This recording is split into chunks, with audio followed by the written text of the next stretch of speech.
Assalamualaikum warahmatullahi wabarakatuh. Salam sejahtera bagi kita semua, rekan mahasiswa Universitas Bina Sarana Informatika. Kali ini kita membahas mengenai akuntansi pajak berkaitan dengan laporan keuangan fiskal. Untuk materinya, kita langsung saja pada bagian prinsip akuntansi yang membedakan antara komersial dengan fiskal. Itu adalah pada bagian penetapan beban dan pendapatan. Apabila pada perhitungan komersial, penghasilan pada saat realisasi transaksi pertukaran dan beban biaya dalam masa yang sama dengan pengakuan penghasilan. Sementara untuk praktek fiskalnya itu justru kadang berbeda dari prinsip tersebut. Kemudian yang kedua, konsistensinya adalah ketika pada laporan keuangan komersial, penerapan metode kebijakan akuntansi yang konsisten dari tahun ke tahun, kecuali jika ada metode atau keputusan yang berkaitan dengan penggantian yang berkaitan dengan metode tersebut. Kemudian kita berkaitan dengan praktek fiskalnya, ini lebih ditentukan oleh undang-undang pajak yang mengalami perubahan. Kemudian kita lihat pada bagian orientasi pelaporan yang dilampirkan dalam surat pemberitahuan SPT terdapat antara lain adalah laba rugi perusahaan berkenaan dengan pajak penghasilan atau income tax. Kemudian yang kedua, distribusi laba berkenaan dengan pemotongan atau pemungutan PPh atau withholding tax. Kemudian yang ketiga berkaitan dengan peredaran berkenaan dengan penyerahan barang kena pajak atau jasa kena pajak yang terutang PPN dan PPNBM. Baik, untuk lebih lanjutnya kita tentunya berkaitan dengan membahas bagaimana ketika kita sedang membuat laporan keuangan komersial tadi, tidak perlu lagi kita membuat laporan ulang untuk kepentingan pajak, cukup kita melakukan rekonsiliasi aja. Jadi dari sini kita melihat pada proses alurnya dokumen dasar yang sudah dicatat oleh jurnal secara kronologis, lalu kemudian direkapitulasikan ke dalam buku besar. Nah, kemudian dimasukkan ke trial balance atau neraca percobaan, kemudian dibuatkan laporan keuangan komersial. Nah, di sini baru kita lakukan rekonsel pada laporan keuangan fiskal. Nah, untuk lebih memahami hal tersebut, mari kita berangkat ke perhitungan yang kita ambil dari sumber DTC News ya. Di sini perhitungannya kita mengambil dari contoh yang ada. Dari sini kita lihat laporan komersial tahun 2019 diketahui bahwa penjualan termasuk include transaksi terhadap pemerintah yang belum dipungut PPN sebesar 200.000. Itu nilai penjualan pada tahun 2019 adalah 1.250.000. Nah, pada saat koreksi fiskal yang menambah itu adalah untuk berkaitan dengan beban atau laba dari perusahaan yang akan bertambah untuk beban pajaknya. Tapi jika ada koreksi negatif, justru mengurangi beban pajak dari laba yang akan dikenakan pajak tersebut.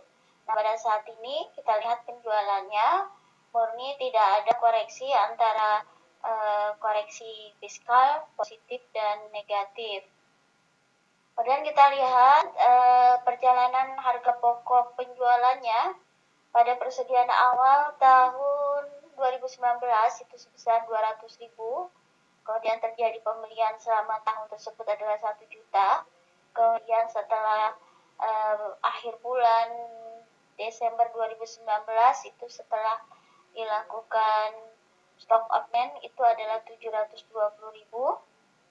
Kemudian dia mendapatkan koreksi 20.000 ya. Karena di sini koreksi negatif yaitu artinya tidak dikenakan beban daripada pajak fiskal tadi. Jadi harus dikeluarkan sebesar 20.000 itu untuk persediaan dari perhitungan aset yang tidak dikenakan pajak tadi. Jadi dia harus dikoreksi negatif. Nah, untuk hal tersebut nanti akan dijelaskan di sesi pertemuan sesuai pada babnya tadi, ya. Baik, kemudian kita baru bisa menghitung penghasilan bruto, yaitu ketika penjualan tadi dikurangi oleh harga pokok daripada penjualan. Jadi harga pokok penjualannya adalah kita ketahui ya 200.000 persediaan awal ditambah pembeliannya, jadi tersedia untuk dijual adalah 1.200.000. Kemudian setelah itu persediaan akhirnya setelah terkoreksi adalah 700, sehingga penghasilan brutonya yaitu 1.250.000 tadi tinggal kita kurangi dengan harga pokok penjualan yang sudah terkoreksi fiskal, maka nilainya adalah 750.000. Setelah itu baru kita lihat pada perhitungan biaya operasional. Di sini kita ketahui bahwa biaya operasional gaji sumber daya manusia ini tidak menjadi koreksi ketika sudah jelas perhitungan daripada PPh 21 finalnya tadi. Jadi kecuali kalau gaji tadi masih belum dipotong PPh 21 final. Karena dia sudah dihitung PPh 21 final, maka dia tidak dikenakan lagi pajak badan atau PPh 29. Maka tidak ada koreksi di dalamnya ya di sini ya. Kemudian kita lihat tunjangan transport karyawan ya. Jadi tunjangan transport karyawan kita lihat di sini juga sama, dia bagian dari include dari biaya gaji yang dibebankan perusahaan untuk tenaga kerja yang bekerja di dalam perusahaan tersebut. Beban makan kantor juga sudah include. Nah, hal tersebut adalah bagian daripada list atau daftar dari gaji karyawan yang menjadi beban perusahaan. Lalu bagaimana dengan beban pengobatan yang ditanggung perusahaan? Ya.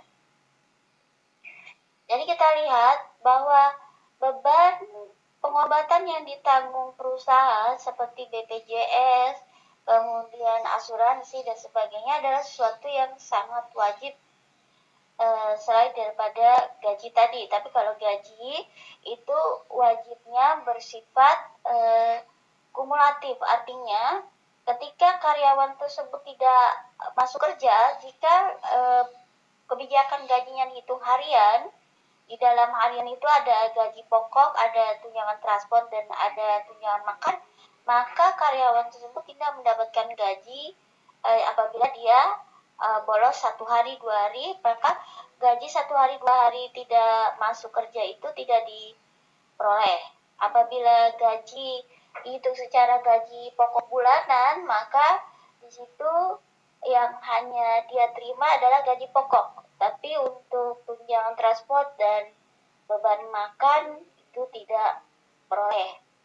Nah, akan tetapi untuk beban pengobatan ini adalah bagian yang sangat wajib, karena ketika perusahaan itu melakukan operasional itu ada kemungkinan karyawan mengalami hal yang tidak diinginkan dalam pekerjaan ya, karena aktivitas kerja di dalam perusahaan tersebut, sehingga di sini beban tadi itu tidak boleh menjadi pengeluaran perusahaan karena sudah menjadi hal yang sangat wajar untuk dikeluarkan, sehingga dia harus dikoreksi secara positif tadi agar laba yang kena pajak tadi menjadi naik, karena beban dari pengobatan tadi dikeluarkan, tidak boleh dimasukkan ke dalam biaya operasional tersebut.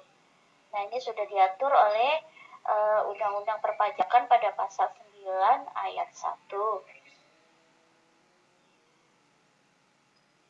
Kemudian kita lihat di sini kaitannya dengan beban training tenaga kerja 15.000. Kemudian beban seragam satpam 12.000. Ya, kita lihat di sini beban training untuk tenaga kerja itu adalah hal yang sangat berpengaruh juga kepada operasional perusahaan. Beban seragam satpam pun sangat berpengaruh dan juga menjadi kewajiban perusahaan, karena satpam harus mempunyai identifikasi dengan salah satunya dengan seragam tadi. Akan tetapi hal tersebut bisa dialihkan kepada sumber daya manusia yang menjadi tenaga kerja tersebut. Artinya bagaimana? Contohnya saja, jika kita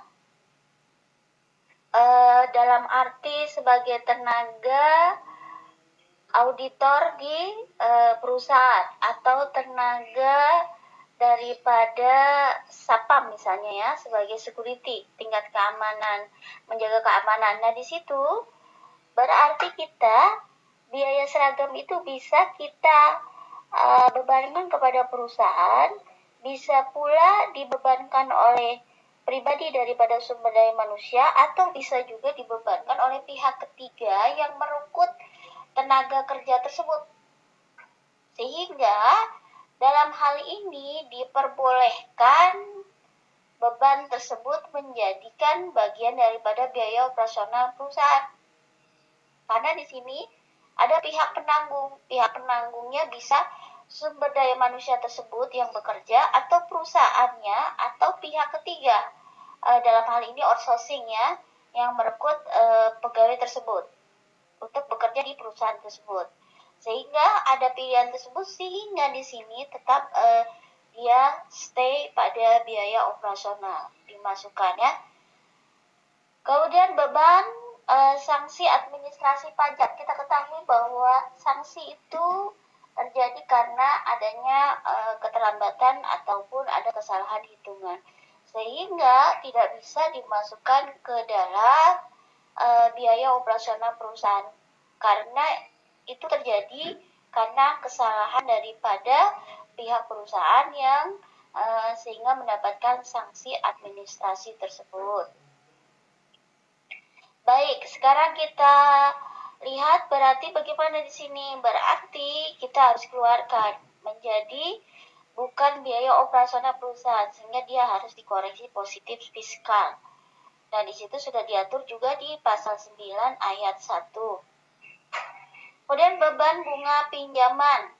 Nah, beban bunga pinjaman ini adalah bagian daripada operasional yang mempengaruhi fluktuatif daripada aset perusahaan dalam menjalankan operasional. Karena operasional perusahaan itu dilakukan dengan modal sendiri ataupun dengan pinjaman. Sehingga di situ otomatis beban bunga pinjamannya untuk modal kerjanya tadi diperbolehkan dimasukkan ke dalam biaya operasional perusahaan. Sementara untuk cadangan penghapusan piutang tidak diperbolehkan masuk ke dalam biaya operasional perusahaan. Kenapa? Karena kita ketahui di sini bahwasanya penghapusan piutang itu terjadi karena kesalahan daripada pihak perusahaan sendiri yang tidak jeli dalam menilai konsumennya atau pihak pembeli, sehingga terjadi kemacetan atau terjadi kerugian dari tidak dibayarnya piutang perusahaan. Jadi kalau di sini, kalau kita dalam perbankan ya, perbankan itu kan biasa mau ngasih pinjaman ke klien atau pihak nasabah, itu dia harus menilai 5C dulu, karakternya bagaimana, kapasitasnya bagaimana, kemudian jaminannya atau kolateralnya bagaimana, dan seterusnya ya. Sementara untuk pihak pembeli atau konsumen juga kurang lebihnya mempunyai kriteria yang hampir sama. Jadi apakah dapat dipercaya, apakah loyalitasnya baik, ataukah transaksinya oleh perusahaan itu terjadi terus-menerus secara kontinuitas dan sebagainya.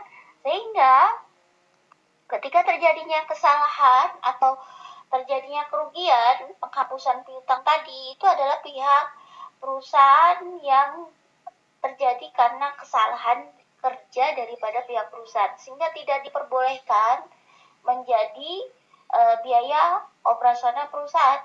Jadi harus ditanggung sendiri karena kesalahannya sendiri, sehingga dia harus dikeluarkan, sehingga dia dimasukkan ke dalam koreksi positif fiskal tadi. Nah, ini bisa dilihat dari pasal 9 ayat 1 tadi. Kemudian beban jamuan tamu tanpa daftar nominatif. Di sini kita ketahui bahwasanya dia juga bukan bagian daripada biaya operasional. Karena pada bagian tersebut itu tamu biaya entertain itu bukan daripada hal yang sangat wajib untuk dikeluarkan berkaitan dengan mempengaruhi operasional perusahaan dalam mencari laba. Kalau dia tidak berpengaruh, maka itu tidak diperbolehkan masuk ke dalam biaya operasional. Nah, itu diatur oleh surat edaran 27 garis miring PJ titik 22 tahun 1986, yaitu diatur oleh Dirjen Pajak berkaitan dengan biaya entertain tadi. Baik, kemudian kita lihat beban listrik dan telepon kantor, PBB dan biaya materai. Kemudian kita lihat di sini juga berkaitan dengan premi asuransi kebakaran. Kemudian hal itu juga masuk ke dalam biaya operasional perusahaan. Kenapa? Karena ini adalah bagian daripada yang mempengaruhi laba perusahaan. Jadi listrik adalah bagian yang wajib dikeluarkan oleh perusahaan dan mempengaruhi kemampuan perusahaan dalam menghasilkan laba. Telepon juga begitu, PBB dan biaya materai sebagainya. Sementara untuk penyusutan aset tetap, di sini penyusutan aset tetap itu 40.000 pada hitungan laporan komersial. Kemudian setelah dihitung ulang berdasarkan ketentuan undang-undang pajak, maka terjadi penyusutan sebesar 5.000. Jadi hitungannya nanti akan dijelaskan di sesi atau di bab aktiva pada laporan akuntansi pajak komersial dan juga laporan akuntansi pajak. Nanti akan dijelaskan. Jadi terkoreksi 5.000, berarti di sini masuk di koreksi fiskal positif. Artinya bagaimana dia tidak boleh mengurangi daripada beban pajak, sehingga dia harus dikeluarkan dari biaya operasional pajak. Baik, kemudian kita lihat bantuan untuk panitia HUT RI sebesar 5.000. Ya, kemudian sumbangan ke panti asuhan 8.000. Ini adalah biaya sosial. Biaya yang dilakukan berkaitan dengan hubungan kemasyarakatan yang mana perusahaan itu berada. Sehingga hal tersebut bukan menjadi bagian yang sangat berpengaruh terhadap kemampuan perusahaan dalam menghasilkan laba perusahaan.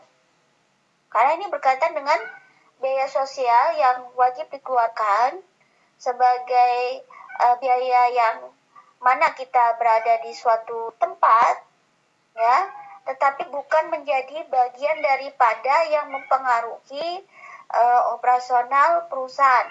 Karena di sini kan ada keterkaitan antara neraca dengan laba rugi. Otomatis di sini sifat yang sangat berkaitan dengan laba perusahaan itu harus ada interaksi langsung yang berkaitan satu sama lain antara modal kerja dengan kemampuan menjual dan menghasilkan laba setelah dikurangi oleh biaya operasional. Karena itu harus dikeluarkan, tidak diperbolehkan menjadi bagian daripada biaya operasional perusahaan.